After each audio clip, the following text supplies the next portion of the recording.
Hey everybody, it's MedTech67 again. Today we got a pretty short video. It's going to be the rear pinion seal. This is on a 2017 Ford Transit with a T250. It's pretty much going to cover pretty much every model since 2015 if I'm not mistaken. There are special tools that the service manual says you'll need that you'll not be seeing me use because I don't have them. So I'm not typically not following the service manual verbatim like I typically like to. So we're getting her in the air right now. We're going to get the back tires off and we're going to go ahead and pull out the axles on both sides, and you'll see why here in just a second. This video might get interrupted a few times as poop is hitting the fan today, and we got a lot of different stuff to work on, and this truck's kind of a back burner one. So like I said, we're going to get the tires off on both sides, and then we're going to pull the axle shafts out. The brake rotor and everything can stay there, but the axle shafts need to come out, which means you're going to need 10 new bolts. I'll list the dorman part number here below, but you're going to need 10 new bolts and O-rings because those are one-time use only bolts. The reason why is we need to get an accurate rotation for the preload. When we spin the pinion shaft, we need to know exactly how much it takes to spin it, and I don't want drag of brake pads or the weight of the wheels or anything like that screwing with that number. I just want to be spinning the pinion. Alright, so all we have to do is take out these 5 15mm bolts. Now we're just going to pop the axle out to where it's no longer engaged into the carrier. That way when we spin our pinion to get our preload, we're not getting erroneous results from it having to spin the axle shafts.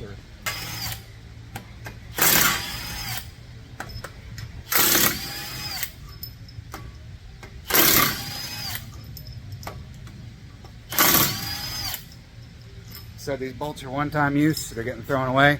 You're going to want a drain pan down here for when you pull this axle out. Because of that right there. And that right there is as far as we need to go with it. Just pull it out a bit so it's no longer engaged into the carrier. I've got a ratchet strap pre-staged. That way when I take this off, I just have to swing it over here and secure it so it's not hanging on the U-joint.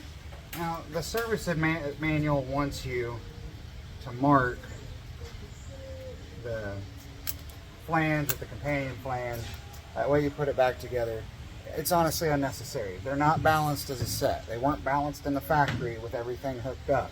That is intrinsically balanced, and so is the drive shaft. That's why you can buy a new drive shaft. It doesn't have to be balanced to your pinion. I'll be damned if it doesn't tell you to do that, and everybody thinks that you need to. So we've got a driveline socket set. These are really handy because it's a 12-point.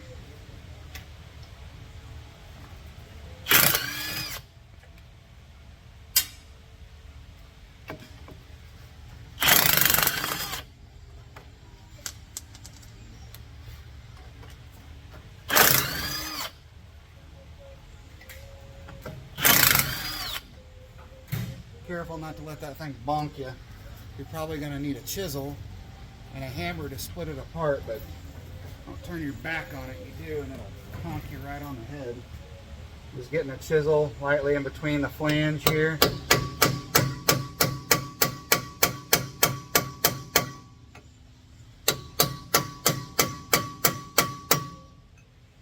Just split these two apart, and that's why we want our strap there. So now we're going to secure this guy up and out of our way so it's not just hanging on that joint and hurting the carrier bearing and all that. Alright, so now we can mark our nut at what position it was in, and we can see that we have 3 threads sticking out, so that helps. And we're going to get our preload measurement of how much torque it takes to measure this in both directions, or to turn this in both directions. This right here is why we wanted the axle shafts out, because right now if they were in, we would be spinning the bearings out there at the end, and then the brake rotor against the drag of the brake pads, however much they're sticking, and that can vary and give you different results. Now all that we're spinning are the 2 bearings on the carrier and the 2 bearings in the pinion. So there's a whole lot less variable there to give you an erroneous reading. So what we're doing now is we're getting our preload. Now I've got a little cheap Nico beam style torque wrench here.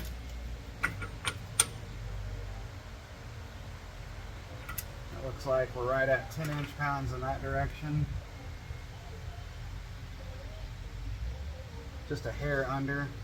First you have that breakaway to get it moving. 9 inch-pounds. Alright, let me try my digital one just so I can see if, I was kind of curious if they're accurate between the two. But we're looking at about 9 inch-pounds in each direction of preload, which is going to be much less than it would be if you're building it new. I bet new they probably want to see around 18 inch-pounds.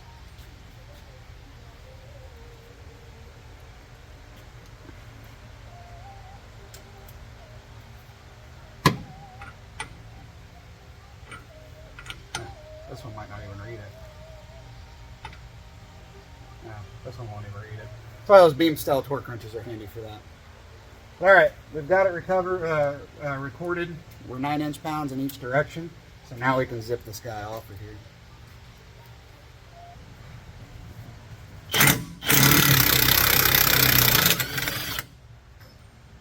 Now, this is a mechanical locker.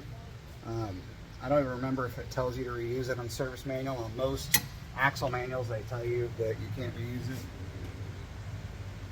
Alright, and now we're going to need a puller. Watch me be wrong. I can hook it off my phone. A lot of the Danas, you can literally just remove it with your thumb.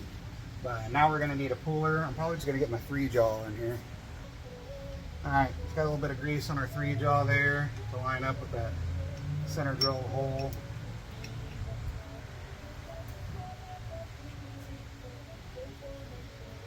Alright, now we'll just zap that with the impact.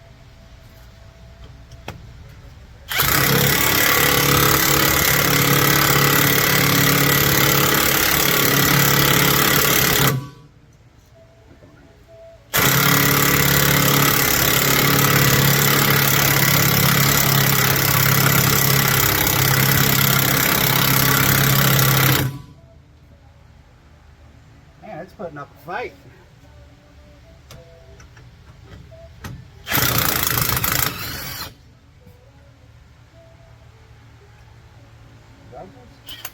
Strip out my 3-jaw. Yep. That 3-jaw is toast. Bring in the next. With a bigger puller.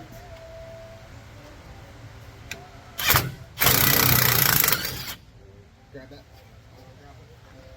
You're going to start cleaning that up. I always, if I'm doing one of these, if I can, order another flange, because chances are, and we'll see here in a little bit, Tyler's going to go clean that up for me real quick. I bet it's probably got a groove on it, and that's honestly what's causing it to leak, is the groove in the pinion flange. Oh, he's already showing me right now. You can see the groove. If you can catch your fingernail on it, that's an issue. This one's not horrible, but I mean, worst case scenario, if you can't get another one of these or you weren't planning on this, get you some like 320 grit sandpaper and just sit there and go back and forth on this and clean that up and try to get it as smooth as possible and as uniform as possible. You know, you don't want to go just working on one spot. And you can reuse these, but they're not that expensive. I want to say it was like $23 from Ford, so we're just going to go ahead and replace it. All right, so now we just got to get the seal out of here.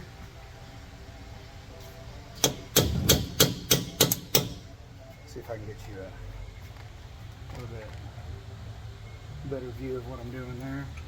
We're just going to kind of cave in one side and get up underneath it. Yeah, sure, why not? Kind of work it around.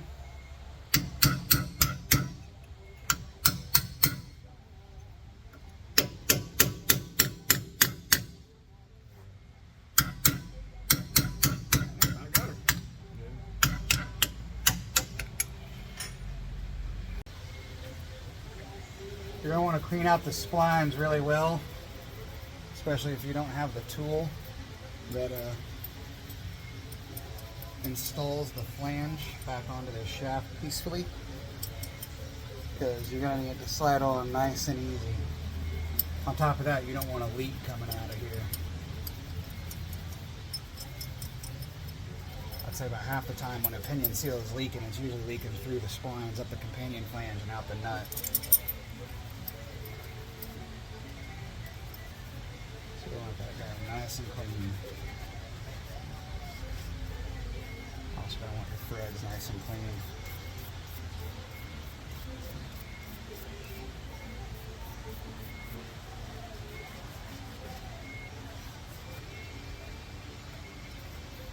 And the oil in here still looks really good. I replaced the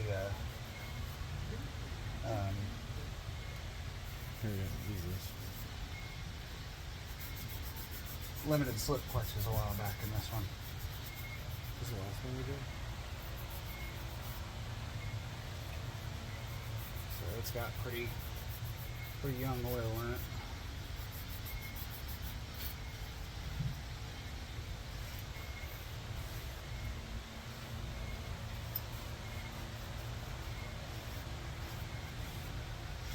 Alright. Now, we can knock our new seal in. Now we're going to put this new seal in. Now, it's got a garter spring along the back. And when you tap on this, very good chance a little spring will pop off of there. If that spring pops off of there, it's going to leak again. So you're going to want to pack this entire groove here with some, like I'm going to use some Lucas Red and Tacky, and that'll keep that spring from popping off of there when I hammer. Now what I'm using here is actually from my master ball joint set, because it sits down onto that metal perfectly. It doesn't touch the rubber part of the seal at all, and this will go over the shaft right there. You're going to want something like that to tap the seal in nice and straight.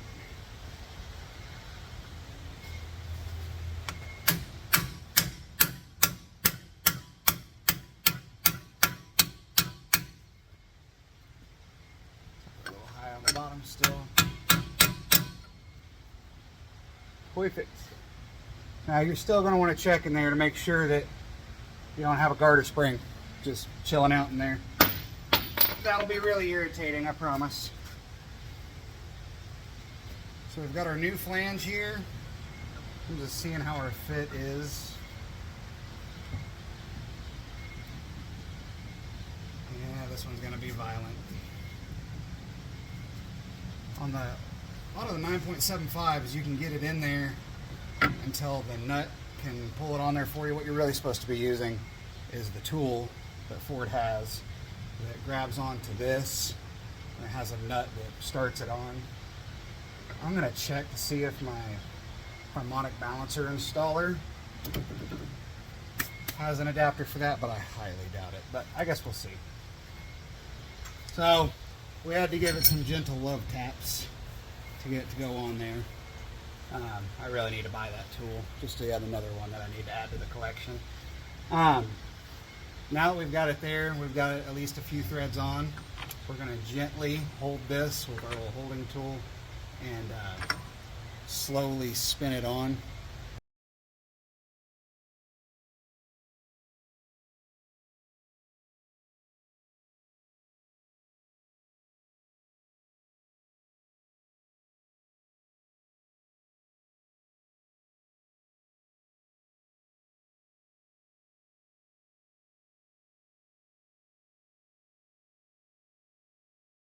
Now we're about flush. We got about probably 3 more threads to go. That's if this nut's the same as the old one. I'm to the point where I want to see how it feels. Yeah, we're definitely still loose.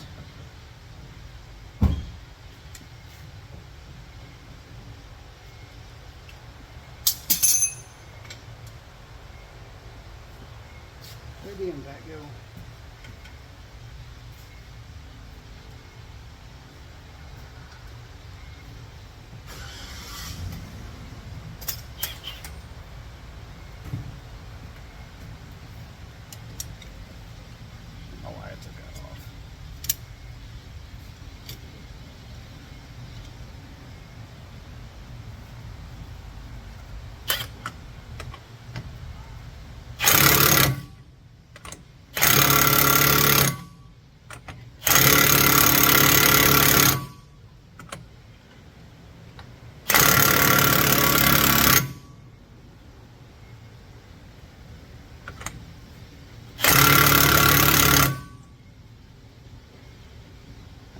close. I want to check it now.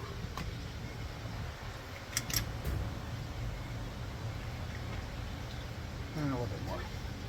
Still feels a little loose. That is pretty damn close to where we were. I got 3 threads sticking out.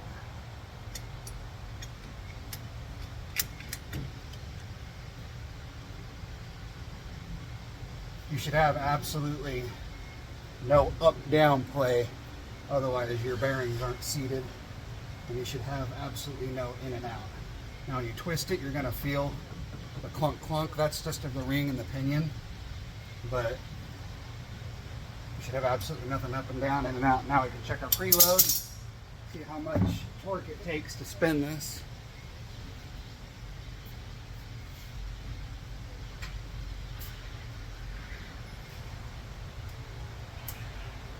Remember, we want 9 inch-pounds.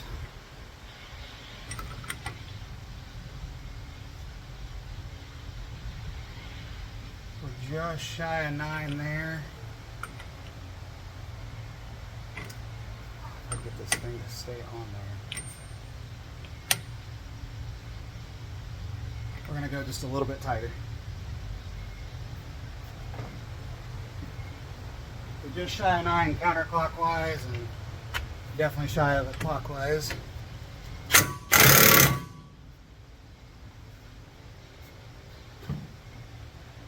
And you only want to turn a little bit at a time. Like I said, really technically can't go back. Alright, we got 9 that direction. We got 9 that direction. And I've got exactly 3 threads sticking out. Alright, so now we can get our drive shaft back on after you wire brush these bolts and get some fresh Loctite on them. So you're going to want to get, if you were leaking here, all that cleaned up. That way when you do your test drive, if it's still leaking for some reason, you'll know.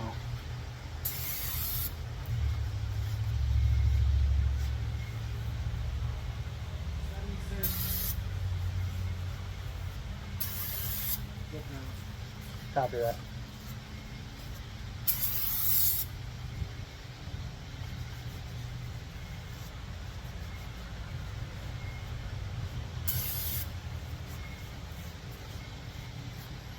All right. Set that off to the side. And we're going to get our drive shaft on.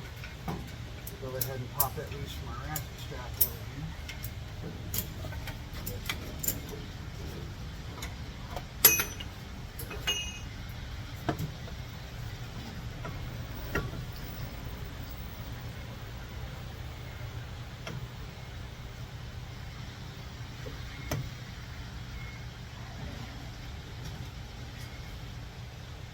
So there's 2 bolt patterns. Make sure you get on the right one. I'm going to ask you why Ford put 2 bolt patterns on these. So we wire brush these off. We got some Loctite 242 on them. And the torque on these guys is 76 foot-pounds, right, Tyler? Yes.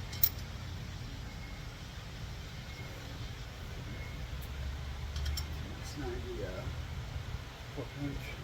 It ain't going anywhere. And wherever that driveline socket set is,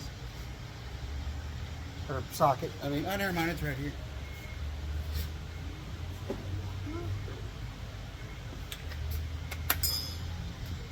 Just gonna run these down. Make sure it sets down nice and even. Well,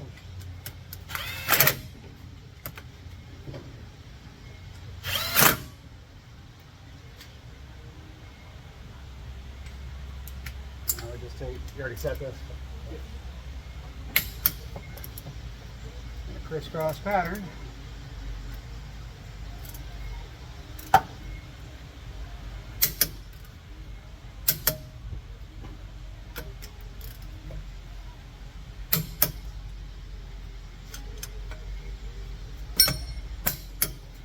Alright. So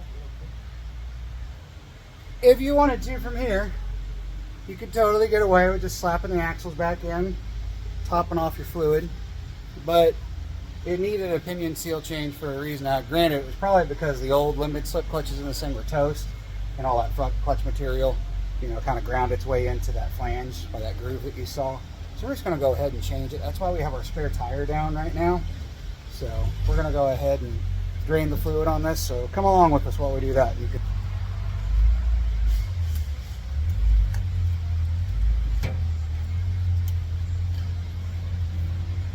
Oh. These are 13s, by the way. And don't forget, that right there, they marked them pink on the case too, is where the 3 studs go.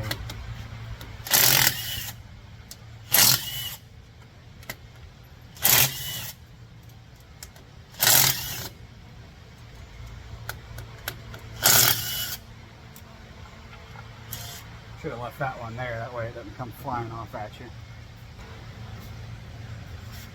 Alright, so at this point, just get in from the side here.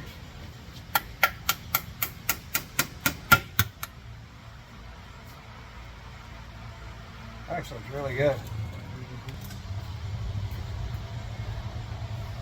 Let's take a look at all our gears, how they're wearing.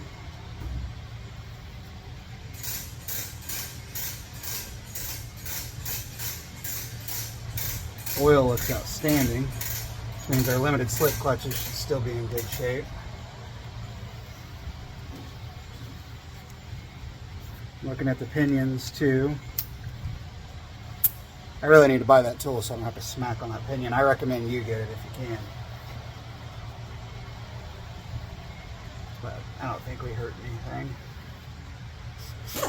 Alright, so we're going to get some rags, kind of pack in around here so we don't fill this whole thing up with RTV, even though there's really not much to clean off, because I did this last time and I did not go buck wild with it.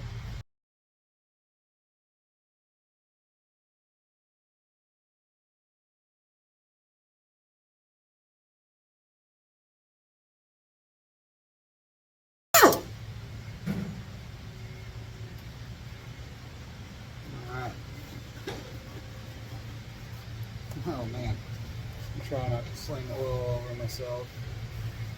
Alright, so you're going to want to get this in here. There's like a little trough at the bottom of this. You're going to want to soak up all that oil. You're going to hear Tyler behind me cleaning off that cover. We want to get all that oil out of there, because it might have a lot of the junk we just blew into it.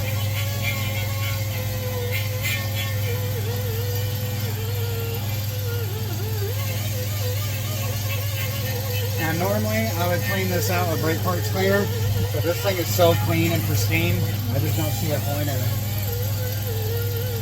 I think I'd be doing more harm than good. Obviously, since this truck used to be out in the country, always getting stuck in the mud, which is why it burnt through its limited slip clutches. But ever since it's been here in the city, it obviously doesn't have to ever spin a tire very much. So I'm just gonna, we got all the oil out of there. I don't see any contaminants anywhere. So we're just gonna clean off this gasket surface real well.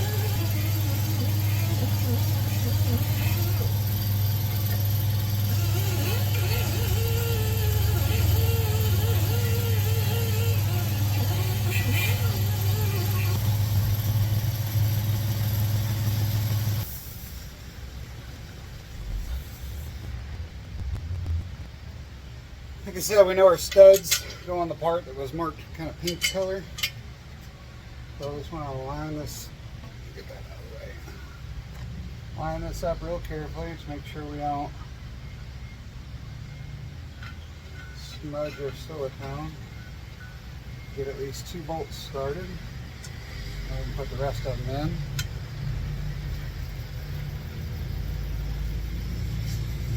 Got a nice truck that just drove by.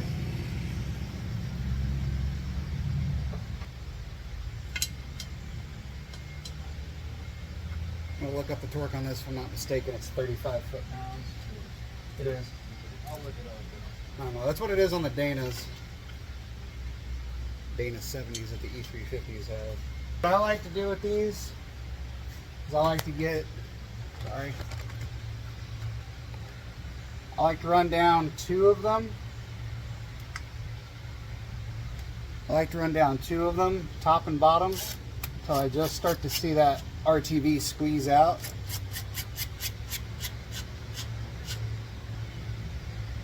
I'll go over here on this side, just until I see it squeeze.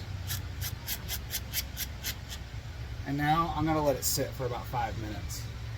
That's just to make that, while it's nice and wet, have good contact before I go squeezing any more out. So once you squeeze it out just a little bit, let it sit for 5 minutes.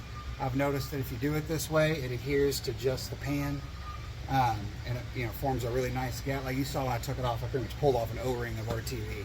I let that sit for a bit. Let's go on these in.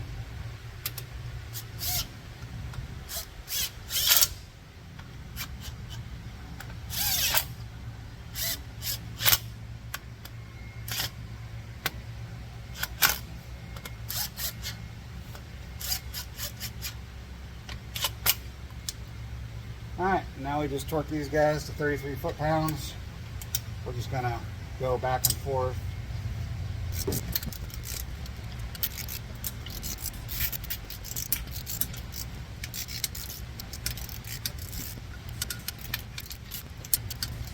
Alright, now you just got to pop your little keepers back on and not get silicone everywhere. Alright. We're going to take our plug off. Now, the correct oil for this axle is 7585 premium synthetic. And if you have the limited slip, you're going to want something with limited slip modifier in it, because these vehicles get used really freaking hard by us, and they generally have quite a bit of weight in the back at all times. Not like a typical passenger van. We're running 75-140 just for a thicker film strength. This is from Valvoline, and it already has our friction modifier in it for limited slip. And we're using their handy dandy little bags, which I really like. We're trying to get within, and we're sitting level here, and it's pretty much the exact same level it'd be on the ground. But you want it within an 1/8 inch of the bottom of the hole, I believe is Ford's fill level.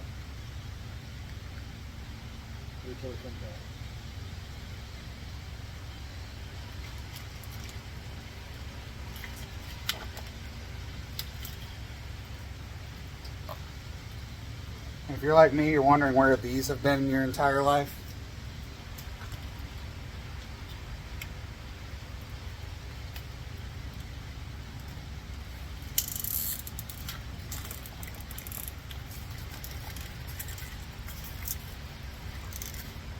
This axle should take about 2.9 quarts.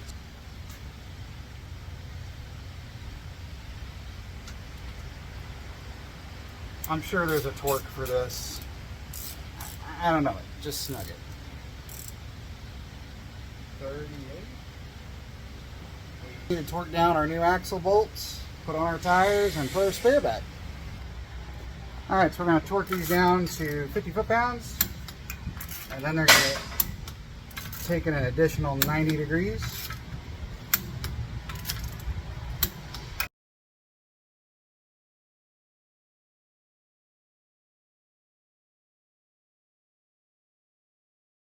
Alright everybody, that's it for this job. We're going to make our way on out there into a test drive. I need you to make your way on down to the comment box. Give me your comments, concerns, your hate mail and your love mail. Hit the like button and that notification bell, and we'll see you guys on the next one.